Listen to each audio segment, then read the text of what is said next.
करते हैं हम बंगाल इलेक्शन के बारे में। आप सभी को पता है कि बंगाल में इलेक्शन चल रहा है। बंगाल में इलेक्शन 2 फेज़ में होना था, जिसमें का फर्स्ट फेज़ था 23 तारीख को।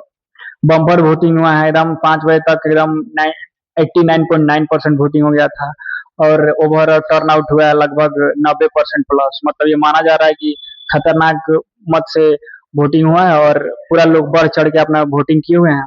जैसे कि बिहार विधानसभा में था, पूरा चढ़ बढ़ के लोग वोट किया था। इसे वेस्ट बंगाल में भी आज चढ़ बढ़ के लोग वोटिंग किया है।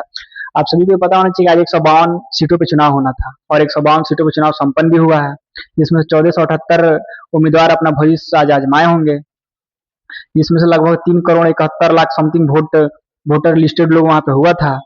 अब उस हिसाब से निकाल लीजिए 90% कितना हुआ, लगभग मानिए कि एक्यूरेसी लगभग 90% एक्यूरेसी था।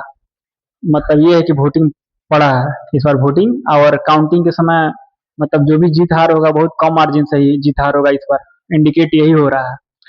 खैर वोटिंग तो खैर पढ़ना ही था, अब सब जगह पढ़ रहा है क्योंकि लोग धीरे धीरे साक्षर हो रहे हैं ना, तो साक्षर होने का कुछ तो दिखना चाहिए साइड इफेक्ट। यही दिख रहा है, जैसे कि बिहार में पूरा लेवल पे हुआ था वोटिंग। अब देखिए वहाँ पे दो पक्ष में सबसे बड़ा तृणमूल कांग्रेस था और बीजेपी था। दोनों एक दूसरे के सामने अपने एक दूसरे को प्रतिद्वंदी थे। ममता बनर्जी का तो हाव ही माना जाता है, क्या बीजेपी इस बार अपना सीट वहां निकाल पाएगी ज्यादा, देखना है। प्रमुख प्रमुख नेता लोग वहां पे पूरा अपना जमाए हुए थे। सबसे उसमें महान भूमिका निभाने में दिख रही थी चक्कर पकड़ करने वाली मिथिली मैथिली ठाकुर।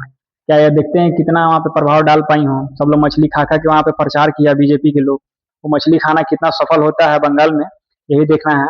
ऐसे 4 तारीख को तो खैर होगा ही काउंटिंग, जिसका जो लिखा होगा होगा। मोदी जी तो दावा कर ही रहे हैं कि 4 तारीख को बीजेपी गवर्नमेंट बनेगा, तो क्या बन पाएगा, लेकिन इतना ही हम जानते हैं कि बंगाल में ममता बनर्जी को हरा पाना भी बहुत मुश्किल है। मुश्किल